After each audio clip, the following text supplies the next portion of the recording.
बिस्मिल्लाहिर्रहमानिर्रहीम अस्सलाम वालेकुम। Welcome to my YouTube channel और आप देख रहे हैं जायकेदार खाने।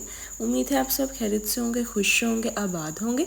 आज हम आपके लिए लेकर आए हैं बड़ी ईद स्पेशल बहुत ही मज़ेदार सी बोंग पाया की रेसिपी को जानने के लिए वीडियो को एंड तक लाजमी देखिएगा। और अभी तक आपने हमारे इस चैनल को सब्सक्राइब नहीं किया तो कर लें और बेल आइकन को क्लिक कर लें।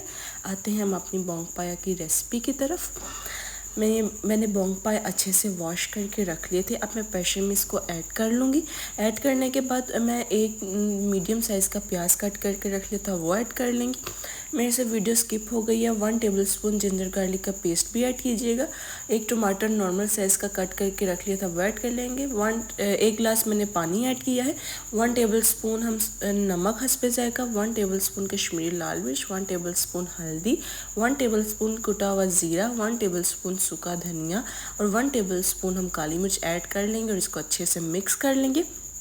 अच्छे से मिक्स करने के बाद 5-6 मिनट का हम वेट लगा लेंगे। पहले हम बोंग पाया को अच्छे से भून लेंगे, फिर अच्छे से गिलाएंगे दोबारा पानी डाल के।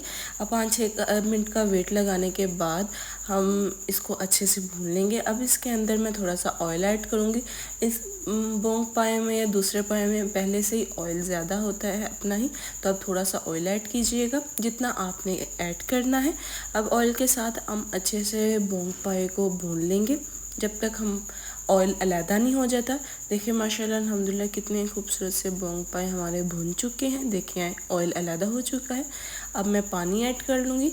मैंने 3 से 4 गिलास पानी के ऐड किए हैं। अब इसको मैं वेट लगा लूँगी। आपने 15 से 20 मिनट नॉर्मल आंच में वेट लगाना है ताकि अच्छे से हमारे बोंग पाए गल जाए। देखिए माशाल्लाह अल्हम्दुलिल्लाह हमारे बोंग पाए गल चुके हैं। हम थोड़ा सा धनिया ऐड कर लेंगे। देखिए कितनी खूबसूरत सी लुक आई है। बहुत ही इजी रेसिपी है। अब इसको ज़रूर ट्राई कीजिएगा और हमें कमेंट बॉक्स में लाजमी बताइएगा आपको हमारी ये बोंग पाए की रेसिपी कैसी लगी।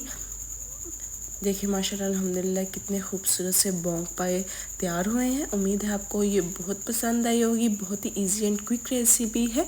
दुआ में याद रखिएगा। अल्लाह हाफिज़।